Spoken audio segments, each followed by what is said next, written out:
እንደምናመሻችሁ ክቡራትና ክቡራን ተመልካቾቻችን ከኢቲቪ 57 የስፖርት ዜናዎችን ነው። ደግነት መኩሪያኔ ሲንቄ ባንክ የስፖርት ዜናዎቻችን የክብር አጋር ነው። አትሌት ገለቴ ቡርቃ ፍትህ እንድታገኝ እንደሚሰራ የኢትዮጵያ አትሌቲክስ ፌዴሬሽን አስታወቀ። ልክ እንደ ገለቴ ሁሉ በርካታ አትሌቶች በማኔጀሮች፣ አሰልጣኞች፣ የትዳር አጋሮች፣ ጓደኞችና ቤተሰቦቻቸው ጥቃት እንደሚደርስባቸው ፌዴሬሽኑ ዛሬ በሰጠው ይፋዊ ጋዜጣ መግለጫ አስታውቋል። አዲስ የሸዋስ ተጨማሪ አለው።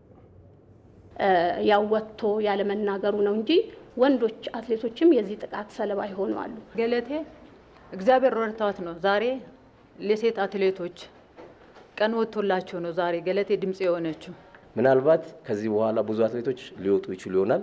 የኦሎምፒክ ዓለም ሻምፒዮና የዓለም ሀገር አቋራጭ የቤት ውስጥ ሻምፒዮናና የመላው አፍሪካ ጨዋታዎችን ጨምሮ በተለያዩ ዓለም አቀፍ ውድድሮች ኢትዮጵያን በመወከል በአትሌቲክሱ የራሷን የታሪክ አሻራ አኑራለች። አትሌት ገለቴ ቡርቃ በተወዳደረችባቸው ውድድሮችም የሀገሯን ባንዲራ ከፍ በማድረግ ኢትዮጵያውያንን አስደስታለች። አሁን ላይ ግን ውጤታማው አትሌት በሷ ማሸነፍ የተደሰቱትን ኢትዮጵያውያንን እርዱኝ አግዙኝ ብላ የእርዳታ እጆቿን ዘርግታለች። ባለፉት 20 ዓመታት በአትሌቲክሱ ያሳለፈችው አትሌቷ በእነዚህ ዓመታት በላቧ ያፈራችው ንብረት በጠራራ ፀሐይ መዘረፉንና ባዶ እጆቿን መቅረቷን ትናገራለች። ይህንን የድረሱልኝ ጥሪ በተመለከተ የኢትዮጵያን አትሌቲክስ በበላይነት የሚያስተዳድረው የኢትዮጵያ አትሌቲክስ ፌዴሬሽን ጋዜጣዊ መግለጫ ሰጥቷል። ጉዳዩም እጅግ እንዳሳሰበው ገልጾ ገለቴ ቡርቃ በበርካታ ችግሮች ውስጥ ሆና ሕይወቷን እየመራች ትገኛለችም ብሏል። ገለቴ ብዙ ነገሮችን እንዳሳለፈች ከሷም ለመረዳት ይችላል እና አሁንም ከዛ ችግር ውስጥ እንዳልወጣችና በተለያዩ መልኩ ድጋፍ እንደሚያስፈልጋት ተረድተናል። አሁን እንግዲህ ያው ከሩጫ ኦልሞስት ወደ መውጣቷ ላይ ነው። ባለፉት 1 ዓመታት ከትሬኒንግም በአግባቡ እየሰራች እንዳልሆነች ነው የነገረችን። ስለዚህ እኛ እንደ ፌዴሬሽንም ከጎኗ እንዳለን እንደ አትሌትም ከጎኗ እንዳለን ለመግለጽ ያው እንወዳለን ማለት ነው። እንግዲህ ገለቴ ግማሹን እንኳን ተናገረች ብዬ አላምንም። ለምን ከመጀመሪያው ጀምሮ የገለቴን ታሪክ እንደ ቅርበትም አብሬም በመስራት ስለማቀው ውጤታማዋ አትሌት ላይ የደረሰው ችግር የበርካታ አትሌቶች ችግር እንደሆነም ነው በመግለጫው የተነሳው። ይሄ ጉዳይ ግን ሴቶች ላይ ብቻ ሳይሆን ወንዶችም ላይ አለ። ብዙ ወንዶች አትሌቶችም የዚህ ሰለባ ይሆኑ አሉ። ያው ወጥቶ ያለ መናገሩ ነው እንጂ ወንዶች አትሌቶችም የዚህ ጥቃት ሰለባ ይሆኑ አሉ። ስለዚህ ሁላችንም ተባብረን እንዲህ አይነት ጥቃቶችን ማስቆም አለብን እላለሁ። እግዚአብሔር ረድቷት ነው ዛሬ ለሴት አትሌቶች ቀን ወጥቶላቸው ነው ዛሬ ገለቴ ድምጽ የሆነችው። ለፍቶ ደክሞ አምጥቶ ማታ ላይ ማረፊያ ይሆንልኛል ብሎ ልክ መጨረሻ ላይ ደግሞ ማረፋቸው ሲገባ ተደስቶ በሚኖሩበት ሰዓት እንደዚህ አይነት በደል ሲደርስባቸው በጣም ያሳዝናል፣ በጣም ያማል።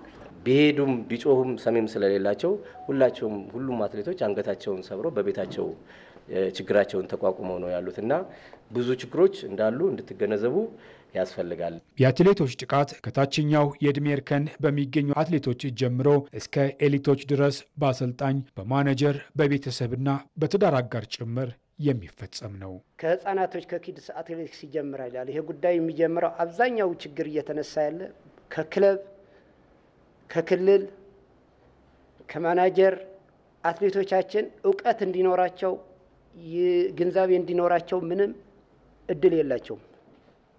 እውነት ለመናገር በተለያየ በስፖርቱን ሚኖር ይሆናል። አንዳንድ ጊዜ ሚዲያ ወጣ ተብሎ አትሌቶች ይቀጣሉ፣ ከክለቦች ይባረራሉ።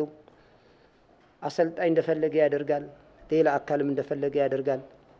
ታፍኖ ነው እዚህ የሚደርሱት። ግንዛቤ የላቸውም በህይወታቸው ላይ። ጥቃት እየደረሰባቸው የሚገኙት ሴት አትሌቶችን እንደ ገቢ ምንጭ አድርጎ መጠቀም እንዳለ ነው የተገለጸው። እኔ በአሁኑ ሰዓት በተለይ በሴቶች አትሌቶች እንደ አንድ የገቢ ምንጭ አድርጎ ነው እያዩዋቸው ያሉት ብል ማጋነን አይሆንም። እንደ የገለቴ ጉዳይ ተነሳ አሁን አደባባይ ላይ እንደዚህ ወጥቶ እንጂ ቆይታለች። ገለቴ እኮ ብዙ ጊዜ ቆይቷል ኬዙ። የፌዴሬሽኑ ምክትል ፕሬዝዳንት ሆና የተመረጠችው መሰረት ደፋር ወደ ስልጣን የመጣሁት እንደዚህ አይነት ጥቃቶችን ለመከላከል ነው ስትል ገለቴ ፍትህ እንድታገኝ መንግስትም ትኩረት እንዲያደርግበት ጠይቃለች። እኔ ደግሞ ትልቁ ነገር ወደዚህ ወደ አትሌቲክስ ፌዴሬሽን የመጣሁበትም እንዲህ አይነትን የሴቶችን ጥቃት ለማስቆም ነው።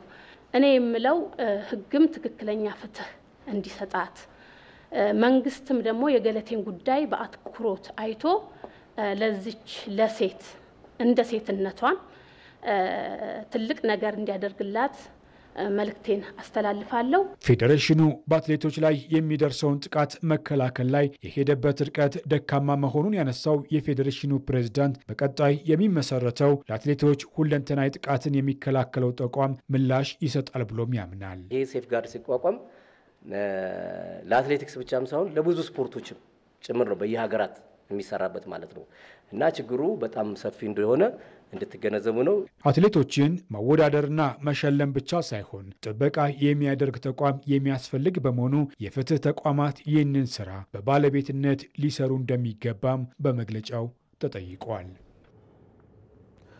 ከኢቲቪ አፋን ኦሮሞ ቻናል ጋር በቅርቡ ቆይታ የነበራት አትሌት ገለቴ ቡርቃ በቤተሰብ አለመስማማት የተነሳ ለችግር መጋለጧን መናገሯ ይታወሳል። የኢትዮጵያ አትሌቲክስ ፌዴሬሽንም ከዚህና መሰል ጉዳዮች ጋር በተያያዘ ከለላ የሚሆን ኢንስቲትዩት እንደሚያቋቁም ነው ያሳወቀው። አብርሃም ተስፋዬ በዚህ ጉዳይ ላይ ተጨማሪ አለው። አንድ ቀን አይከፋትም። አንድ ቀን ችግሯን ችላ ውጣ ተናግራ አታውቅም። ለዚህ ነው የመጨረሻው ሰዓት ላይ ነው በቃ ጎዳናዋ በሯ ላይ ስደርስ ነው የጮኸችው። ይህ ለሷና ለመሰሎቿ በፍጹም የሚገባ አልነበረም። የኢትዮጵያን ሕዝብ በውጤቷ በደስታ እንዳላስለቀሰች ገለቴ ዛሬ ባልተገባ መንገድ ስታለቅስ መታየቷ የስፖርቱን ቤተሰብ እጅግ ያሳዘነም ሆኗል። ገለቴን በኦሎምፒኮች አይቻታለሁ፣ ገለቴን በዓለም ዋንጫ አይቻታለሁ፣ ገለቴን በክሮስ ካንትሪ አይቻታለሁ፣ ገለቴን በክለብ ሀገር ውስጥ አይቻታለሁ። ገለቴ ልዩ ኢትዮጵያዊ፣ ሁል ቀን መሮጥ፣ ሁል ቀን ማሸነፍ፣ ሁል ቀን መታገል፣ ሁል ቀን ስልጠና የማይደክመው ጀግና ኢትዮጵያዊ እንደዚህ ሆና መናገር ድረስ መድረስ ማለት ለአትሌቲክሳችንም እፍረት ነው፣ ለጀግንነታችንም እፍረት ነው። አትሌት ገለቴ ቡርቃ ካጣችው ንብረትና ሀብት በላይ የደረሰባት የሞራል ውድቀት ከባዱን ቦታ ይወስዳል። ባከበራት ሕዝብ ፊት አንገት መድፋቷ ይበልጡንም ሰብሯታል። እነኚህ ልጆች ማንም መጠበቅ አለበት። ሀገር መጠበቅ አለባት፣ መንግስት መጠበቅ አለበት፣ ወንድም መጠበቅ አለበት፣ ባል መጠበቅ አለበት፣ ፌዴሬሽን መጠበቅ አለበት። ኤቭሪባዲ እነኚህ ልጆች ከስልጠናቸው ከምልመላቸው ጀምሮ እስከ ውድድራቸው እስከ ማብቂያቸው ሶሻል ላይፋቸውን እስከሚመሰረቱ ድረስ መጠበቅ አለብን። ስለማንጠብቃቸው ተጎዱ፣ ስለማንጠብቃቸው አለቀሱ፣ ስለማንጠብቃቸው ሞት አፋፍ መጡ፣ ስለማንጠብቃቸው መንገድ ላይ ወጡ። ያልደረሰበት ግልግል ያውቃል እንዲል ያገሬ ሰው ገለቴ ላይ ተፈጸመው ካለ መረዳት የመነጨ ነው። የዛሬ ሀብቷ ትላንት ከባድ ዋጋ ተከፍሎበታል። እንዲሁ በከንቱ የተገኘም አይደለም። ገለቴ ለፍታ ነው ያመጣችው፣ ደምታ ነው ያመጣችው፣ ነጭ ላቧን አልቧን ያመጣችው፣ አፏ ተጣሞ ሸቶ ነው ያመጣችው።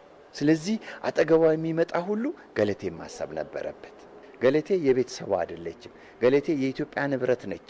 የኢትዮጵያን ንብረት ነው የምታጠፋው፣ የኢትዮጵያን ንብረት ነው የምትከለክላት። ስለዚህ በገለቴ ነው የተሰማኝ እጅግ ነው። ከጎረቤት ሀገራት ትምህርት ያልወሰደችው ኢትዮጵያ አትሌቶቿ ለተመሳሳይ ችግሮች ተዳርገውባታል። ሳይቃጠል በቅጠሉ ካልሆነ ነገም ቢሆን የከፋ ነው። ስለ ኬንያ ስናወራ ነበር፣ ስለ ደቡብ አፍሪካ ስናወራ ነበር፣ ስለ ዩጋንዳ ስናወራ ነበር። እኛ ጋር ነገ ይፈጸማል።